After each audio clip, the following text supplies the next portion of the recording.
train her on. Yeah, exactly, yeah. Thank you for turning up, Sue. Alright. Professor Daniel. Okay. Ready? Kia ora koutou, everyone. My name is Daniel, for those who don't know me. Everyone in the room knows me, but for the people on the internet who don't know me. So what I'm going to do in this seminar is going to walk through the way in which you should be conceptually approaching debates. Conceptually approaching debates, this is useful if you're both judging and if you're prepping as a debater, and then for when you're approaching the debate as the debate progresses. Then I'm going to go through how to frame individual points to make sure that they're having impact within the debate, and then just a broader chat about style and the ways in it, and just like what the goal of style is, because often we talk about style as this very ethereal thing, but it actually has a very specific purpose. So the model that I use for approaching debates from a conceptual framework is the ovals. And obviously, at the middle of the oval is what a lot of people think about when they're thinking of debating, when they're judging debating, and that's just mechanisms. So people are like, this thing happens for these reasons, and voila, that is the debate, that is explained. But the problem with just focusing on that middle nucleus is that you actually miss a lot of the groundwork that goes into the foundations of a debate, and it's very easy for these to become detached or to be easily rebutted by things that should have been thought about in general. So does anyone have any thoughts about what could be relevant aside from just mechanisms? Yeah, sure. Context around... Yeah, so context is the next bubble. Because if you don't convince me that your world looks like the way that it does, it's very easy for mechanisms to become detached. So mechanisms and context almost always need to be paired together. You need to be telling me what contextual problem you're solving, you need to go through the mechanisms, and then you need to understand how different stakeholders, or things you haven't potentially thought about just within the mechanism itself, could affect the way that that mechanism works. Any other ideas about the next two bubbles? When we do a debate, what are we trying to achieve? Prove a point. Yeah, so prove what point? Burden of proof. Yeah, so there's a burden. What are other ways to think of your burden within the debate? How much do you solve a problem? So that's, once again, more context and mix. Within this, this broader... So how you win the particular... Yeah, so think about how you win a debate. So within this one, this is your priorities. So essentially, this is what you want to solve and how likely you are to solve them. Because oftentimes teams lose a debate because they win a point, they make me know how something's going to happen, and they don't tell me why that matters, or why I should prioritize that, or how that fits into things. The last bubble is the very foundation on what the debate is set. It comes from the motion. What do you guys think the last bubble is? So the last bubble is simply your comparative. Because you can have the best priorities in the world, you can tell me exactly how you achieve those priorities, but if your comparative isn't set correctly, it means all of this can simply fall out of the debate. And comparative, for those who don't know, is simply what is the policy that we are proposing versus the likely policies that someone else is proposing. And oftentimes you'll see very good debaters lose debates because they haven't appropriately addressed the comparative. They've done all of this stuff exceptionally, but they haven't been able to convince me what the other team should be running. A really good example is the joint scroll semi-final from this year between Auckland and Otago.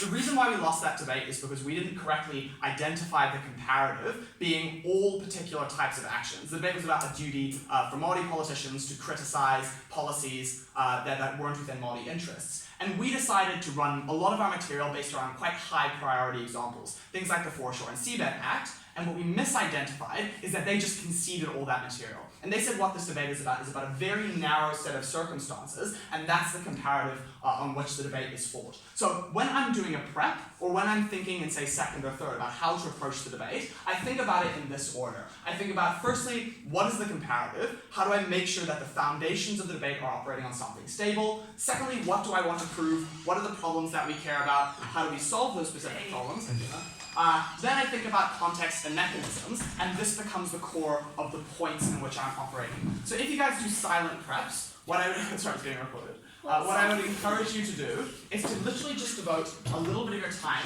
thinking about these two issues, and then when you're thinking about the context, just write down all the potential stakeholders that are involved. So for example, if we're talking about North Korea, a lot of teams will be like, okay, America influences North Korea's actions in these particular ways, but if you don't think about all the stakeholders for context, the way China reacts could be deeply important to how those incentives play out. So always have this as your conceptual framework for when you're approaching debates in prep. And when you're judging, I also find it very, very useful because it can be a little bit hard to articulate why a debate has gone badly. So not necessarily why one team is one or the other, but why something at the foundation isn't working.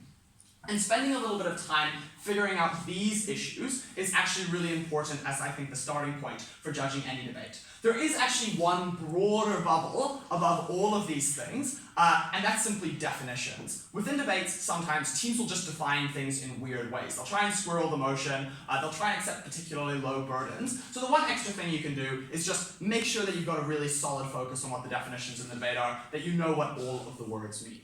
So how do we take this and put it into specific points? So the way I like to think about points is that they're nested structures of problems and solutions. So within every single point, I'll think about what is my problem, what is the overarching solution, what is essentially the theory for the case, and how this particular thing works. What do you think is the next thing to do once you've got that in mind? Yeah? Maybe start thinking how the opposition's going to react to it. Yep, so that should be part of your thinking throughout the whole debate, and that specifically relates to the comparative. So especially when you are thinking about how to construct a point, always have what is the best possible comparative that the opposition can construct within this debate, what are the effects that it has, and how can I best mitigate those, either by shifting the comparative or just by responding to them. But that's a process that happens parallel to all of these things. How do we turn the problem into something that can be actualized within the debate?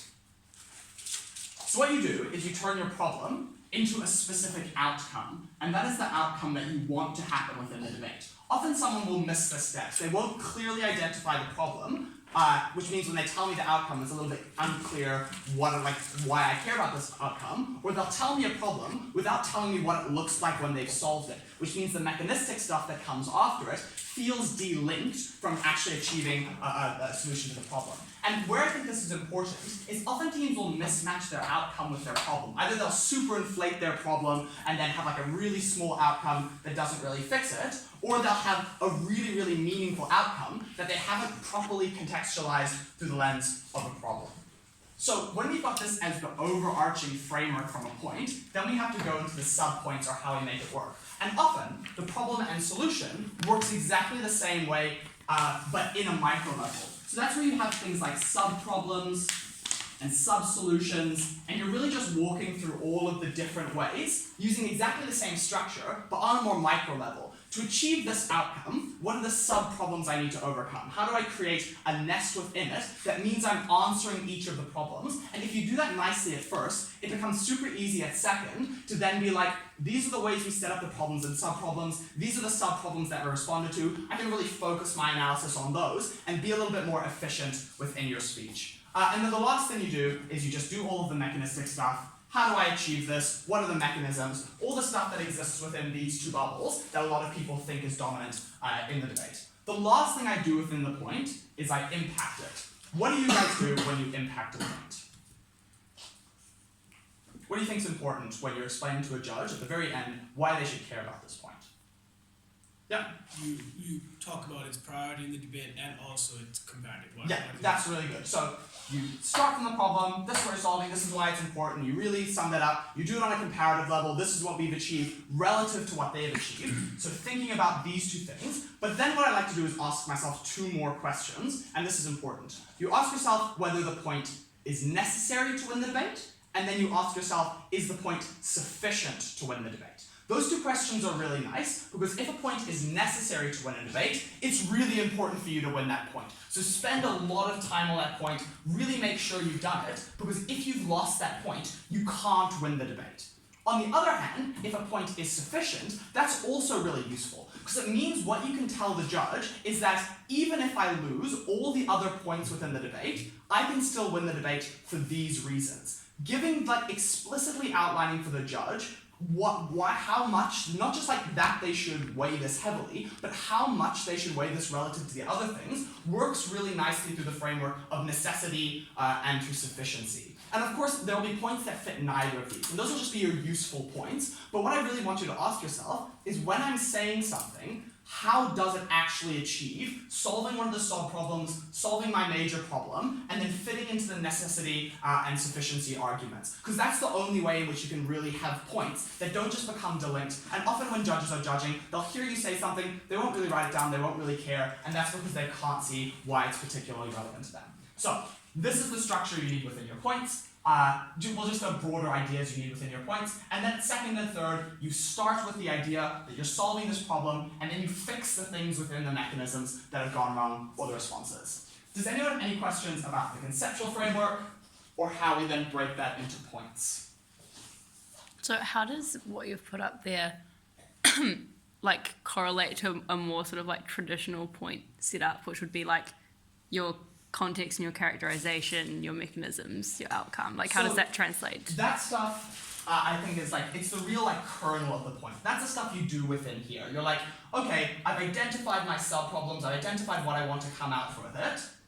We achieve it because China is particularly powerful, context, and when China puts pressure on this actor, then North Korea is likely to do X things. So that's the real like mechanistic style of debating that underpins this. And often this stuff will happen in the background, or even just happen within your thoughts, but it's a really important structure to make sure that the good analysis you're doing, because what you essentially described is how to do analysis, has some meaning within the debate. It has to go towards solving particular problems, and then those problems then have to be linked into winning the debate. Otherwise, it just kind of sits there, and the judge can't really see why they should care about it, or it could be like proving a point without seeing why that point is important. So there's like, when you don't have this in the back of your head, there's lots of problems that can happen between taking that analysis and making it into something meaningful. So that's how the context and mechanistic stuff fits into this broader structure. So like, for example, often this will be like your point heading, we have a problem this, and we want this solution, and then diving straight into context if it's like a very simple point, or breaking out like, these are the things we need to happen in order for this point to work, this is how we achieve it. Yeah, cool. Any other questions? Yeah. Hypothetically, you're at third, and you have 2 points that are basically on the table at the moment, so 2 issues. They're both not necessary to win the debate, but they're both sufficient. How do you prioritize between the 2 points between the debate? Which is easier for you to win? So often well, by definition, you can't have 2 points that can be won by either sides that are sufficient for each team to win, right? Like that just like it logically doesn't work. And what I think is useful is to point out where points are sufficient for you to win, but losing them is not sufficient for them to win. And that's where you make the distinction between this is a point that is sufficient, but it's not a point that is necessary. So articulating that is important. When you have like 2 issues within the debate and you can probably win on both of them, hopefully you have enough time to just win on both of them, and then you prioritize nicely between them. But literally I just start with the one that is the most sufficient to win. So that's more at third when you have to prioritize. What I like to do at second is just like swap them around in order from the first speaker, because what I think that does is it just changes the way that the judge thinks about them. And I think that teams can get away with proving that points are like more important by slightly differing how important they are between the speakers. And often what judges will take away from that is they can see both versions of the world in which both points are more important than the other, and then the third can make the final decision about which one is the most important. But definitely when I'm going through my prioritization, I think about what is necessary to win. That's the first thing you need to prove within a debate. And then when I'm thinking about points that are sufficient to win, which is the easiest to prove, which one does the most good, and then after that, think about, okay, what are the points that are useful to win, could add up to a victory, but if it's in the context of sufficient and necessary points, that'll always be on the back burner. And I think this happens to a lot of teams. Like, they really like a point, and so they'll spend a lot of time at second and third on that point, but it won't be the necessary or sufficient point to win, which means that it can be beautiful analysis, it can be a really great point, but it doesn't go anywhere within the debate. It needs that broader strategic thinking behind it, otherwise it just crumbles. Yeah. And I assume this is useful in picking your introduction. Yeah, so what I think, I really like introductions that don't necessarily just focus on one of the necessary sufficient issues. I actually like doing this within my introduction. Really setting out what is necessary to win, what is sufficient to win, why have they fucked up on one of these areas, maybe like these are the 3 like big ones where you can just be like, they defined the word wrong, or they misunderstood the comparative, or they're prioritizing something weird, or they forgot that China exists. Like there's lots of like ways in which you can really ridicule someone on those foundational issues, and I like doing that in my introduction. And when I speak second, I'll actually have a section in my speech that is just cleaning up these issues. Because these are all the unclarities that mean a bad judge can give you a loss, and a good judge will really appreciate you cleaning up because it makes it easier for them. Cool, any other thoughts before we jump into talking about style? Nope. Okay, so style obviously is like unique for everyone, and different things work for different people. The goal of debating is not to homogenize people, and I think that if you like look at like world's finals, you'll see people who have each found ways to communicate in ways that are effective, but are still like vastly different. What I think people don't do though, is then they don't take that next step and be like, okay, well we know style is unique, but that doesn't mean that all styles are equal. What do you guys think the purpose of having a good style is? Like to better communicate your points. Yeah, okay, so take that. Well, what does it mean to better communicate your points? Yeah. Just say more stuff in less time. And that's Yeah, actually that's a good one. So efficiency. That's one I hadn't thought of. Even though I tell people to be efficient all the time, yeah. Impact. Yeah, so it's creating like moral weight to points, it's creating an impact. Just literally how the judge, psychologically sees you. Like, are you actually convincing enough, like in your style of rhetoric? Yes, so that is really close to what I think is the real foundation for proving, not necessarily efficiency, because that's more like a back of the mind thing for getting through a lot of material, but it does go to things like impact. It also goes to trust.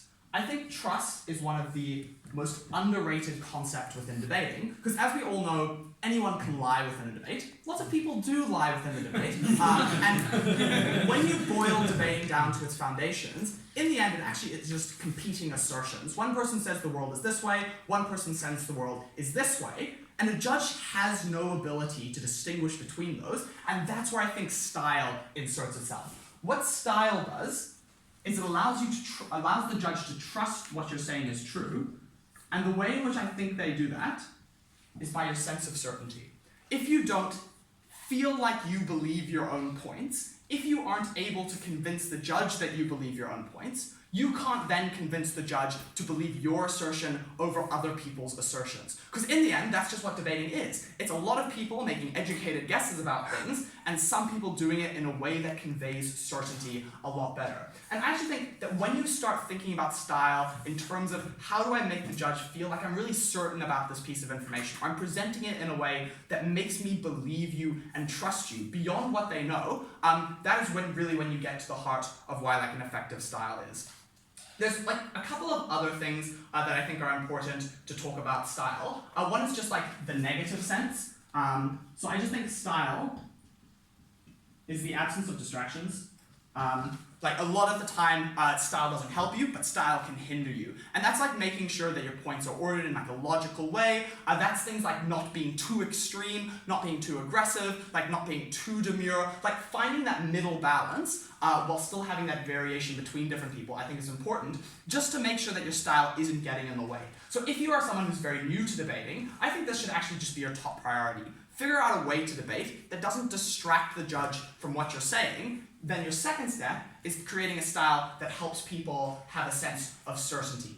And then I think the last thing that a good style can do, I like to call it the bamboozle effect. It's essentially you like say things that aren't true or aren't logical, and you say them in a way that manages to convince a judge that they are true or they are logical. I think it is a deeply underrated skill to make assertions within a debate, or to be glib about opposition's points in a way that doesn't sound like you're being glib around their points. And unfortunately, this is something I think you can only get when you listen to lots of the debates, and particularly when you judge a lot of debates. I think this is one of the things, figuring out where within your speeches teams have said things that when you really step back and think about them, actually don't make that much sense, but still manage to contain the weight. And it's essentially the best extent of certainty. It's where style can actually be a substitute for other things within the debate. So, for example, when people talk about the great stylistic speakers in the world, people like Asher Emanuel and Kieran Bunn, one of the things you'll hear people say is that it wasn't necessarily what they said, it was how they said it. So it was their ability to put ideas together in a way that conveyed true certainty within those ideas, to the degree that even people who could logically be like, no, I actually just don't think that makes sense, were taken up within it. So finding people who you can add, like finding people whose videos you can watch and you can admire from that debating stylistic level is important because it allows you to construct that role model effect. It allows you to think about, okay, how do I then move my style towards what these like incredible speakers were doing in order to have like an effect on the judge that goes beyond just saying smart things. This is particularly important for Australs. New Zealand judges are very good. They really don't allow themselves to be bamboozled. Like they tend to be very high quality. That is not true from judges from other places. They fall for these types of rhetorical tricks all the time, so learn them, be useful. Last thing I want to talk about with style is that you are not judged on your individual style, you are judged on your style relative to the rest of your debate. So I think the variation that you have within your team and suited to the context of the debate is really important. If a debate is very low impact, don't spend 6 minutes shouting about it, because that doesn't convince the judge, that just makes you look a little bit unhinged. Equally, don't do things that make it seem like you are trying to create a moral effect that is potentially exploitative, because that can also jar against the judge's intuitions. But particularly importantly, it can be very effective to change your style to the opposite of what has happened within the debate before. If you have 3 speakers get up and scream at you at a judge, and then the next speaker gets up, says very calmly and quietly, this debate is actually very simple. It comes down to this idea versus this idea, even if those aren't like the actual ideas it comes down to. And this is how we achieve the best outcome in a moderate and reasonable way. You will really stand out to that judge. Equally, when a judge is incredibly bored, because people have talked about like, I don't know, 0 ratings platforms in India for like 26 minutes in a really like monotone, methodical way, and you stand up and be like, I think this debate has been underrated. It is enormously important to people's lives, how internet structures their relation, and you paint a picture for those judges, that can equally have an important effect. But recognizing that style isn't just about what you present to a judge in a vacuum, but it's something that needs to be responsive to what has happened in the debate, I think is a really important skill in terms of style. Okay, any questions about style? Any questions about the rest of the things? Yeah. So you mentioned some names of people who watch, Yes. the viewers here and the viewers at home. Ashley Emmanuel, Karen Bam, obviously yourself included. Anyone else who you recommend? So I think it really depends what the style you're going for. And this is me just being an utter fanboy. I think Jess Story has the best style of anyone in history. So she is an excellent example of someone who projects certainty in a way that is just like phenomenally impressive to watch. But remember, different people do it in different ways, and that's why I was talking about the uniqueness. If you watch like Lucy Harrison, Kayla Grant, they also project these ideas in different ways. People use humor in different ways. Chris Ryan has a phenomenal ability to like say something repeatedly and have it stick within a debate. So figuring out like what particular thing suits your style of presentation or way of thinking, I think is important. And part of that is just having like a wide variety of different role models. That's why it's so cool for those of you who are going to Australs for the first time, because you'll be introduced to a very different style of speaking, very different role models within debating, and you'll get to see the ways in which they use style to construct things in slightly differently. But importantly, don't be boring. Be relaxed, but also like passionate when the time calls for it, and make sure that you have the variation within your own speech, within the debate, to make sure that they don't think you're a debating robot. I think the last thing I'll say is just like, debating is a very fundamentally human thing. We aren't judged by robots. These are not like logical like chains of analysis that are being judged against each other, as much as the New Zealand accreditation system makes it like that within New Zealand. It is about knowing how to communicate to people, and that requires using your humanity in ways that make things convincing. Neat. Any last questions? Yeah. Do you have an example of like how bamboozling can be used? Like any example of like particularly good rhetorical devices to use? Have we seen Aaron?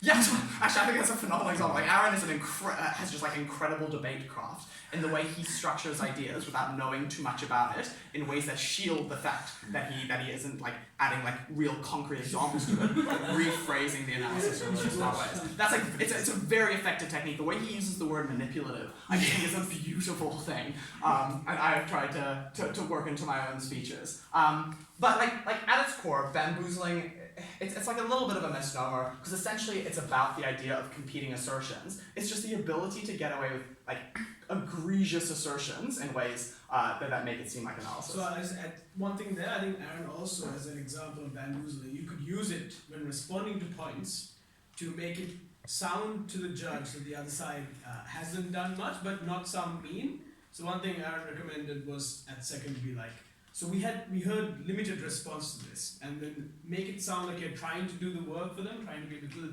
generous, and then that makes it sound like this. And this is the moment where I'm just going to give my word of caution. If you try to do this too egregiously, the judge will think you're dumb. Like making points, and I think that's particularly true for like ad hominem attacks. I personally rate very poorly people who are like, this point was ridiculous, or this was like utterly stupid. Like, because then, or what I think is like, this has become increasingly popular in New Zealand debating, people being like, I just didn't understand this point. And because when I'm a judge and I'm judging and someone's like, I didn't understand this point, I'm like, well, I understood this point. There's clearly something very wrong in the way you're approaching the debate. So definitely give the best like possible response you can, and only if the worst case scenario do you need to rely on like glibbing over something in a way that's I was just thinking, like, aren't ad hominem attacks or like a way in which you undermine the certainty of the opposing team as opposed to like building up your own? Yes, it's a very difficult balance. I think one of the most effective ways to do it is to literally tell the judge doing this thing is unpersuasive. I use it quite a lot when teams break like the ethics of debating or the rules of debating. When if someone offers a point of clarification that isn't a point of clarification, I'll literally turn to the judge and be like, it is deeply unpersuasive to violate the rules of debating in this way. And even if like judges just don't know how to respond to that, I don't think. Or when someone lies, like if someone has made a demonstrable lie, make it a focus of your speech. Well, don't let it take everything, but note that when someone lies, it impacts more than just the point resting on that lie. Just be like, if they're willing to lie to you about this, that means you can't trust them when they say this, they say this, they say this. So really actually take the idea of credibility and certainty and use it within debates to undermine what other people are saying, because literally, it just comes down to a question of who judges beliefs. Brilliant debates that are well argued from both teams often come down to just who is able to convince me that they're trustworthy. And this is why like being moderate is really an important thing. If you're able to be like, listen, the opposition wanted to wax lyrical about this, they wanted to shout about this, but in the end, it's very simple. It's about this moderate example. That's what wins us the debate. Even if that's not true, like people are really taken by that analysis of things being moderate. So use that, call out other teams for lying, call out other teams for being unpersuasive. And yeah, hope you enjoyed the presentation.